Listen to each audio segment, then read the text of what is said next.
All right. The other day I was having lunch with my friend, and he's about to do his first Ironman this summer. So he's really excited. But naturally has a lot of questions, practical stuff around the event. How does it work? When you get there, not the actual event itself, the race, but all the stuff before. There are so many things.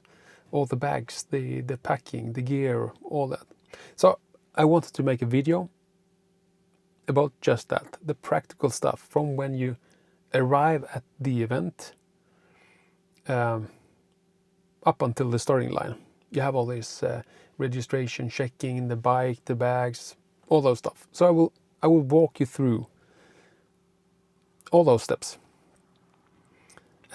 Because I know for sure I had a lot of questions and things I wanted to know about that. How does it work? So to start with, I like to arrive preferably 2 days before. So let's say the race is on Saturday morning, Saturday. I would like to arrive at least Thursday around lunch or just after. And then you will go to and do your registration. And the registration process is when you show up your ticket. You will get a QR code with a mail, like 2 weeks before the race, and you will have your tri license and your ID. And you need this tri license, so you need to be associated with some kind of triathlon club. It has to do with insurance and stuff like that. So you have your QR code, your ID, and you can buy or you will show up your license. Usually it costs about 20 euros for a 1-day license. You can usually pay that at the site.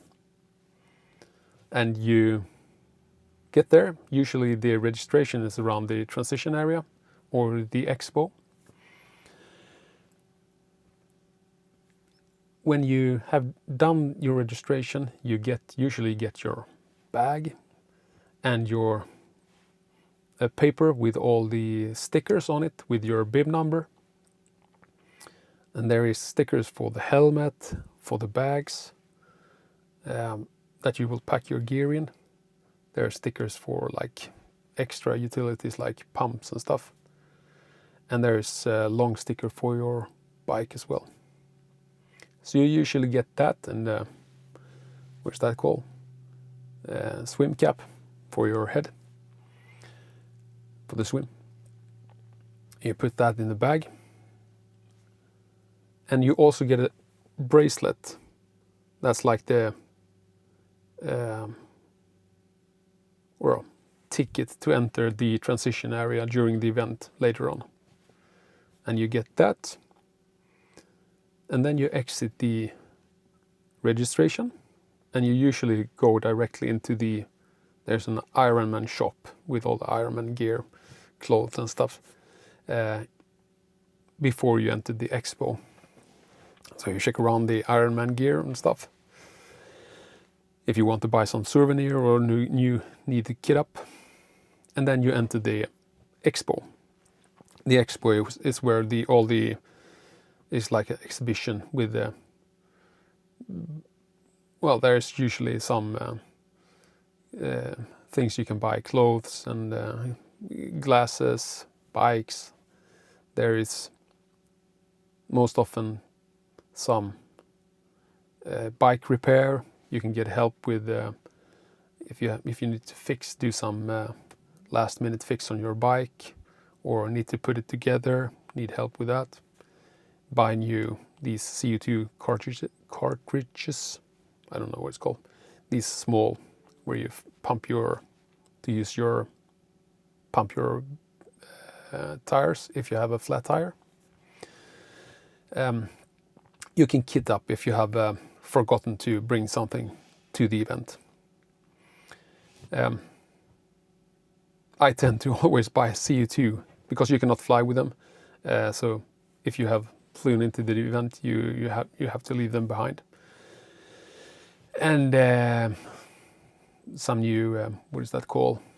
The tubes for the tires. Anything else? Need to look around. It's nice to just go there, have a look. After the registration and the expo, I usually go home. I will have a check here at my cheat sheet just to see. So I will take a stroll in the city, or just enjoy the moment being there in the city with all the other athletes. Having a chat, socializing, having a coffee on the city, checking out the swim start, the transition area. You cannot exit or enter the transition area until you actually do the check-in. I will come to that part later. But now we're on Thursday in my plan. So Thursday afternoon. Then I usually go back to the campsite or hotel or where I'm staying. And at that night I start to pack the bags. And when you do your registration, you get a red bag. That's for the running gear. A blue bag for the bike gear. And a white bag for the things you wear before the race and the things you will wear after the race. And I will get to the details around the bags, the actual stuff that goes in it. Actually, I will show you my packing list of. I will try to bring that on screen, but I have a spreadsheet of all the stuff I bring to the race, and also the stuff I pack into the bags. I probably need to do a separate video on how I pack my bags and what I bring, but the spreadsheet itself is just to help myself. So on the left, there is all the gear, sport specific, that I need to bring to the event when I'm at my house. I just need to tick off every box to make sure I have brought everything. So everything for the bike, everything for the run, the swim, all the general stuff like passport, ID, tools, etc. And then on the right side, there are 3 columns. One for the blue bag, for the what's to wear on the bike, and then the red one for the running, and then the white bag. So I will just show you an image of that, but I will go into the details later on. And if you want to have that spreadsheet or copy of it, I can just let me know in the comments. I can post to you. But I will leave it up on the screen as well. So I will check down here. So about the bags, really short. So the stickers you got, first of all. There's one sticker with your bib number, the number you will have for the race. You have to stick it on your blue bag, and one for the red bag, and one for the white bag. I could also mention that there are actually 2 other bags you could get or ask for. You usually don't get them automatically. That's for, what do we call them?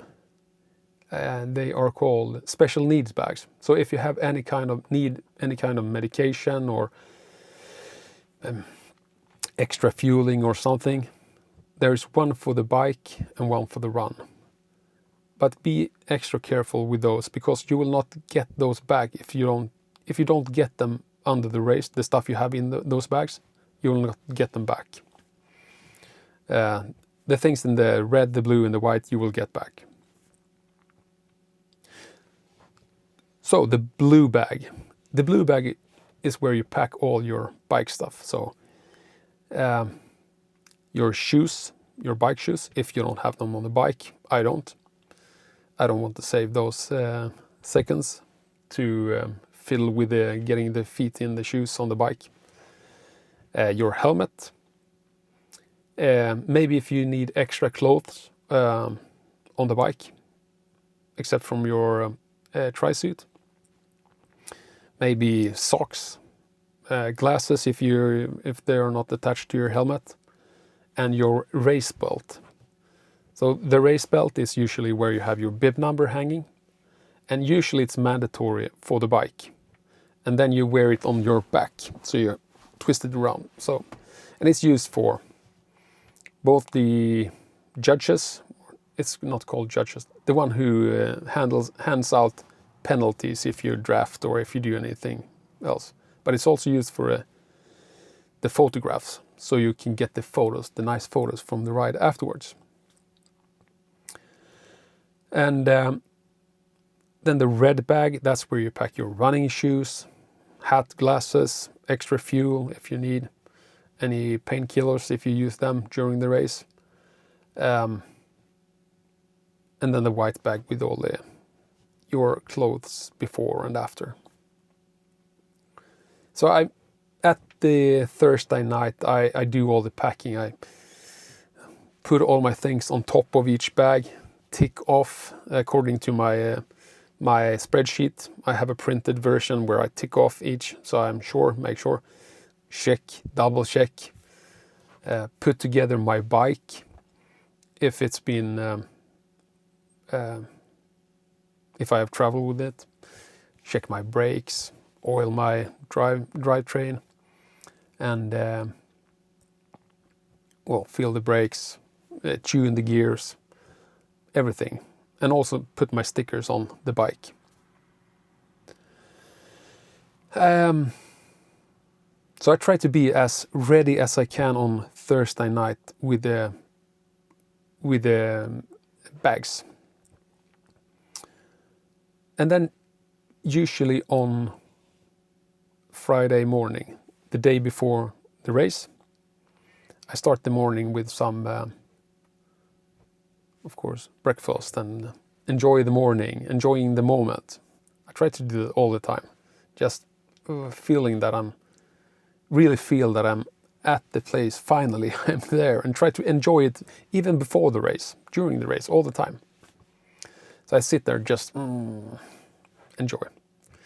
And then I usually go for a test ride. Make sure that the bike is functioning properly. I don't do like a training session, but I usually do like 10K loop or something like that.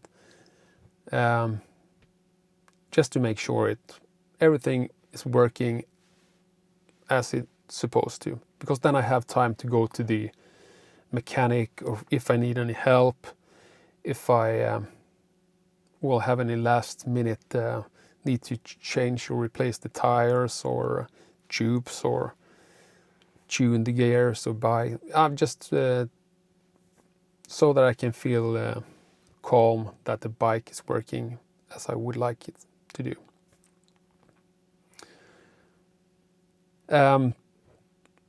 So that's for the Friday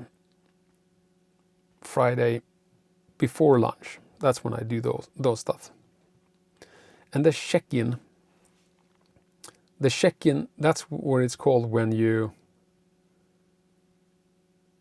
leave your bike and your bags in this transition area. And that's always done the day before the race.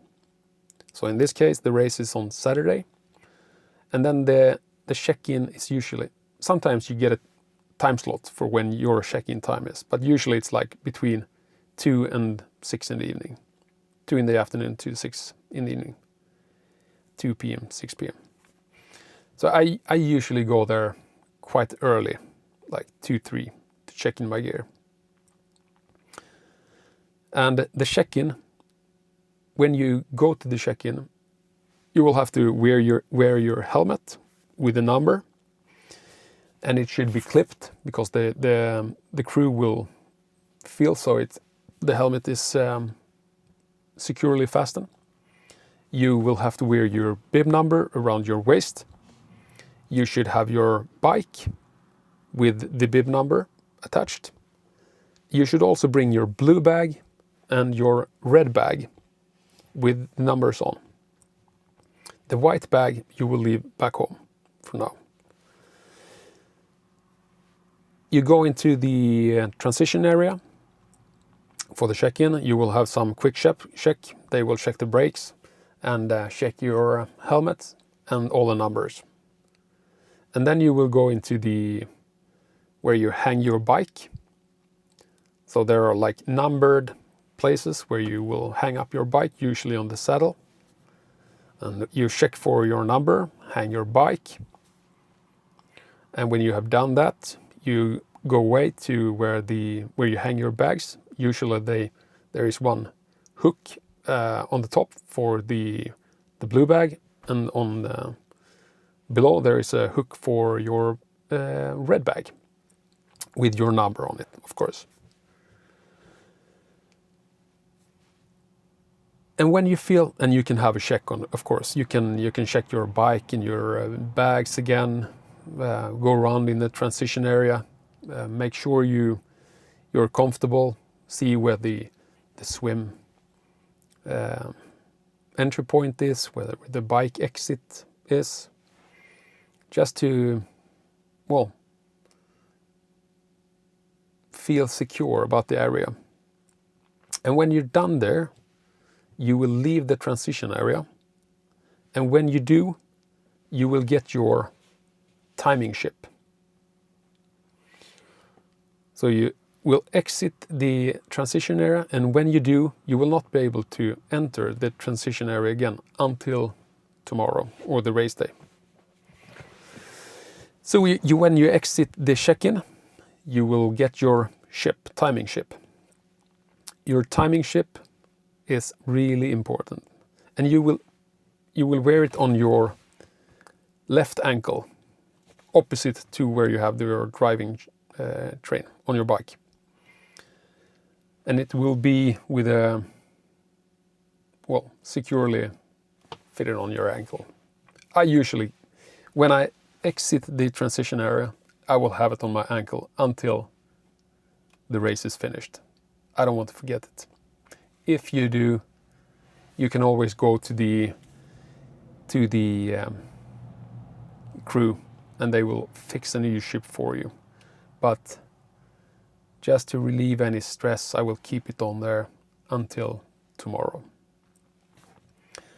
And then for the rest of the Friday, just enjoy the moment. Visit the city, see where the swim start is, check the route. Have a coffee in the city, have some great dinner, talk with other athletes. You will meet a lot of other newcomers, Ironmans from around the world.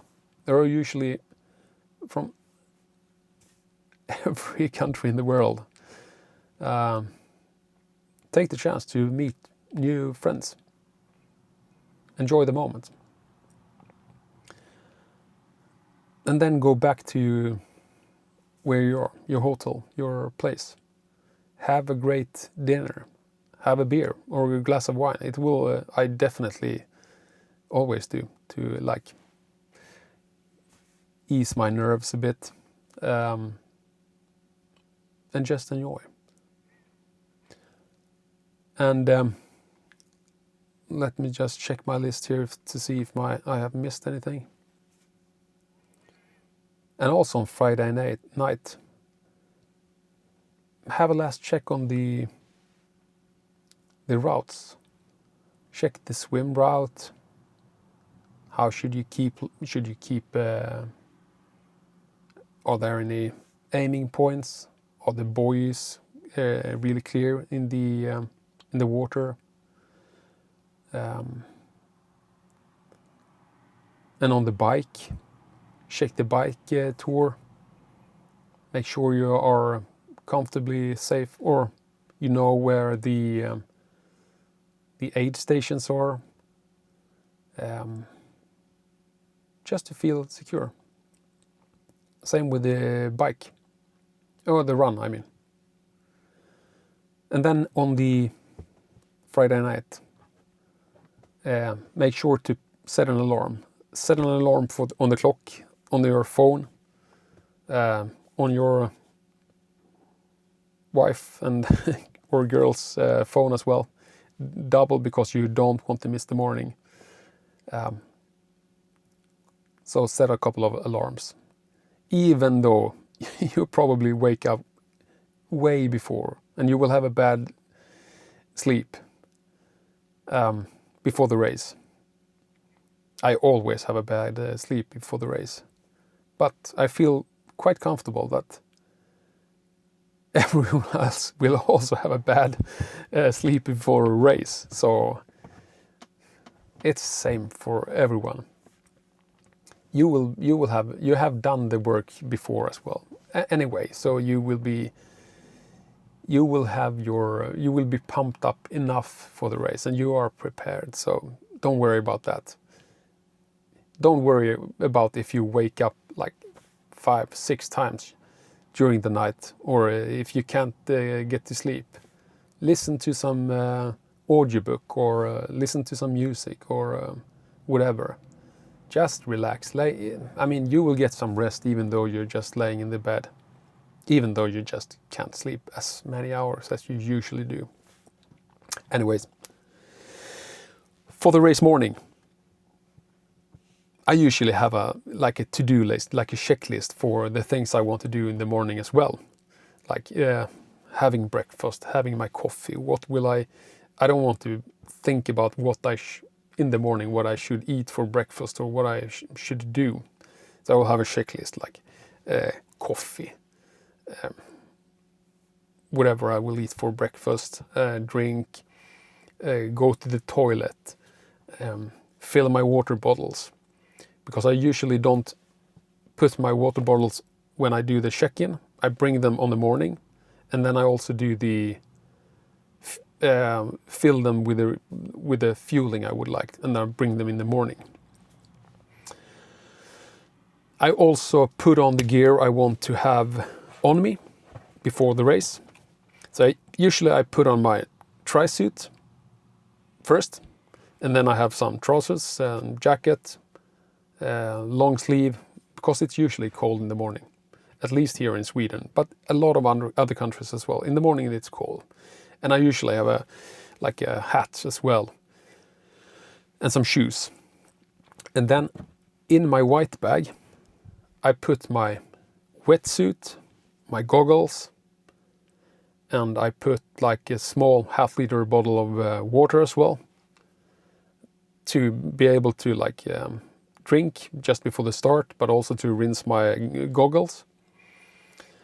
I make sure to have my watch on my wrist, and make sure that it's fully charged. That goes for the bike computer as well. But that's in the checklist as well, like charging computer, charging the phone. And then you go to when you're done with your morning routines, you go to the transition area. Usually it open up like 2 hours before the start of the race. So let's say the start is around 7 o'clock. The transition area probably opens at 5 a.m. And you don't have to go in there, but I always do. I go in there, put my fueling on my bike, make sure that the tires are good pumped, because I usually keep them a little bit low on the night, if it's just as an extra security. I don't fill them. Many people do, but I leave a little bit room in there, and then I fill them in the morning, pump them to the pressure I want in the morning. And there are usually a lot of pumps to be borrowed from other people in the transition area. So I don't bring my own pump to the transition area. And if you want to make any last minute changes in your bags, your red bag or your white red bag or your blue bag, then you will do that there as well. Maybe you would like to put in some extra gel or some change the socks, or you want to switch anything, or put an extra sweater for your run, something. You can do all those minor adjustments before the race on the morning. And when you're done there, you will exit the transition area and start your walk down to the swim start. And you will have your white bag with you. And at the swim start, or just before, you will bring out your wetsuit, take off your normal clothes, bring your wetsuit on, the hat, the goggles, and you will put your normal shoes, normal clothes and your shoes in the white bag. Usually I also put I always have my phone with me, and I turn it off and put it in the white bag as well, in some padded bag or something like that. Actually, I don't put it right in the white bag. I usually have these, these mesh bags that usually comes with the wetsuits. I usually have that as an insert in the white bag. So I put all my stuff in the mesh bag, and then I put the mesh bag inside the white bag, just as a security. Because if the white bag were to break, I don't want to lose my stuff. And then you go to the start line. And if the heart is not beating hard already, oh, sorry about that. If the heart is not beating hard already, it will for sure start beating hard now. Because now it's getting close. And the swim is always, I think, you're self-seeding yourself. So there will be different spots for different estimated time it will take you to swim. So if you're like a 1 hour swimmer, then you will put there's usually like one slot for 60 to 70 minutes maybe, and 70 to 80 minutes and so forth. And you just place yourself in where you feel comfortable. You will have the easiest ride or swim, if you place yourself in the right compartment, because then other people will also swim in your tempo and you will get some drag out of that, and you don't have to swim over other people that swim slower than you, or even worse, you have to be swimmed over by other people swimming faster than you. So you want to be in the correct bin. I usually swim around 60-65 minutes, so I put myself there, and I think people place themselves a little bit in a position a little bit faster than they usually go, because my feeling is that I passed a lot of people on the swim. I'm not sure about that, but try to place yourself. You will have the most comfortable swim if you're placing yourself in the correct position.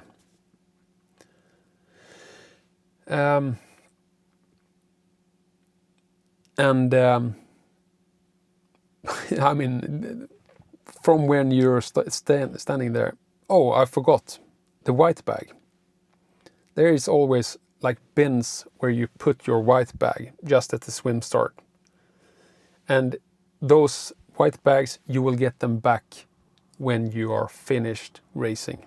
When you have passed the finish line and you enter the athlete's garden or area where you relax after the race, you will get your white bag back.